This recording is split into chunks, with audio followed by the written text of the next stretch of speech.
We've been reading more and more headlines about Harry's intention of going to the UK for Lilibet's christening. And this looks a lot like Meghan looking to regain notoriety by gaslighting the royal family once again. Welcome back, my body language buddies. My name is Jesus Enrique Rosas. I'm the body language guy, and it would be great if you join us by just liking this video, subscribing, and hitting that bell. Let's get down to it. We've seen enough from Harry and Meghan and what they are capable of doing just to stay relevant, and I think most people is already tired of them. I'd love to drop them as video topics, but their patterns are too similar to those of narcissists when they want to twist someone's arm metaphorically. You might already be aware that narcissists use emotional triggers, especially to make people feel guilty and force them into doing the right thing.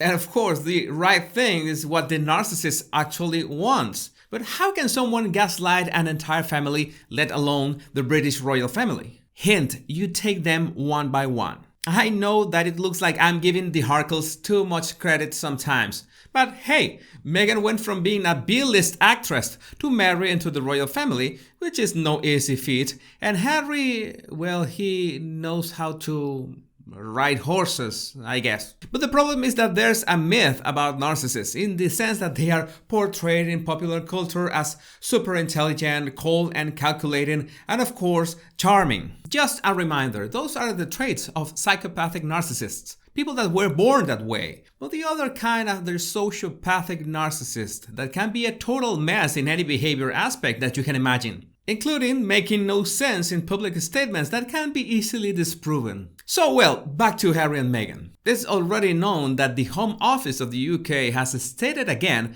that they are not going to back down into their denial of Harry paying for his police security if he brings Meghan and his kids to London. And if you want to understand why Harry just cannot pay for the state security, you can check my other video on this issue.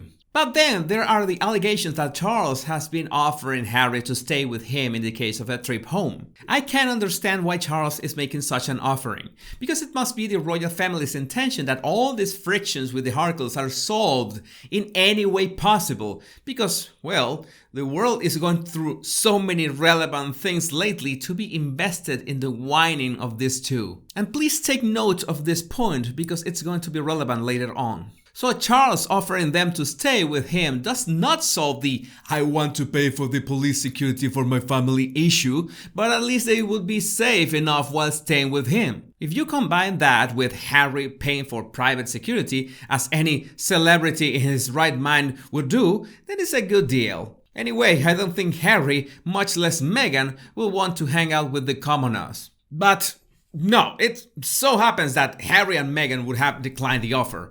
And I feel exactly the same like you. Who is pushing all these narratives out there? Because, okay, nothing of that is official, nothing comes from the sources themselves. But in these spheres, what you see in the headlines has a big chance of being a public relations stunt.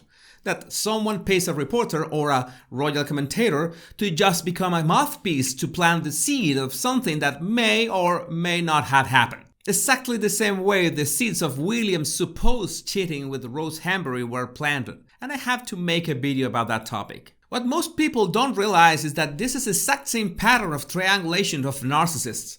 Triangulation is when a manipulated person brings a third party to a relationship in order to remain in control. This third person is brought in to create discord, confusion, jealousy, or any other kind of conflict that could give the narcissist the upper hand, while the victim struggles to remain sane in circumstances that are anything but fair to them. So in this case, the Montecito narcissists do not bring a third person per se, but engage a third party that is public opinion. Again, any public person usually wants to use public opinion on their favor. But if you haven't built anything to show to the world, then you're only left with the option to smear others, so at least you get the attention of the world as a victim. And attention is the gasoline of the narcissist, what is called supply. But in some cases, you can capitalize people's attention.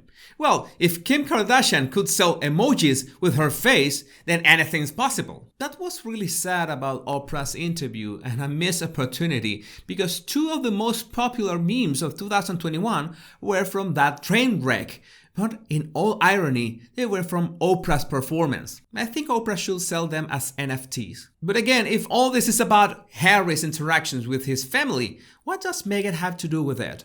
And that's my question, in fact. Harry claims that he wants Lilibet to have a royal christening. I mean, why would Meghan care that her daughter get a royal christening? Seriously, can you make any sense of that? Because I can't, besides trying really hard to make another shot at friction with the royal family just to gain notoriety. If Meghan was treated so bad and she wanted nothing to do with them, then why would Harry be requesting this if it wasn't her explicitly pushing for it? And this is the perfect moment to do it, because just recently we knew that the decision to strip Prince Andrew from all his military titles and charities was made mainly between the Queen and Prince William. Well, Prince Charles is already the hardest working royal, with Princess Anne being close behind, so we can only guess the Queen is delegating more and more responsibilities on William, including an upcoming trip to Dubai. This is how the Montecito duo can keep making the public opinion believe that the royal family are heartless, including the Queen, Prince Charles, and now William too. The Harkles know that the only way to be truly relevant in this world is to actually do something. So many options. Have a job, build something, dedicate your time to something constructive, but no. They have to stir the pot because their so-called mental health depend on the number of headlines written about them. And don't tell me that Harry couldn't just contact his father or his grandmother or his brother directly to talk about these matters. Well, there are claims that William is not picking up Harry's calls, but hey Harry, have you heard about voicemail?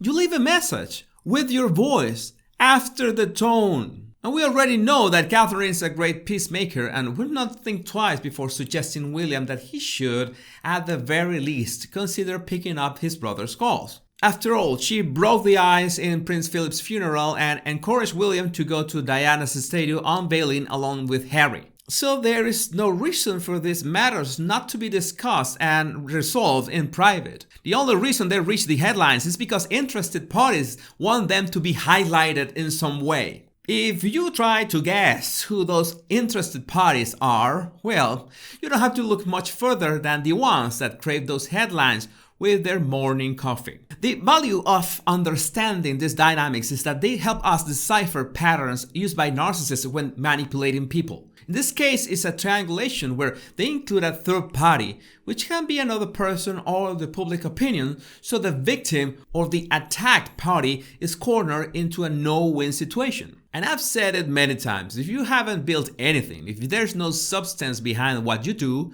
then you absolutely don't care if you're enmeshed into that no-win situation. After all, you have nothing to lose because you have built literally nothing. It will always be critical to spot this kind of behaviors before they put you into that corner, so you can tell when it's time to just end those relationships and leave them for good. I'm sure this would not be the last time we'll have an example like this in the royals and non-royals drama. If you want to refine your observation skills, all you have to do is download my 100 body language tips right in the description of this video. My name is Jesus Enrique Rosas and it will always be a pleasure, my body language buddies.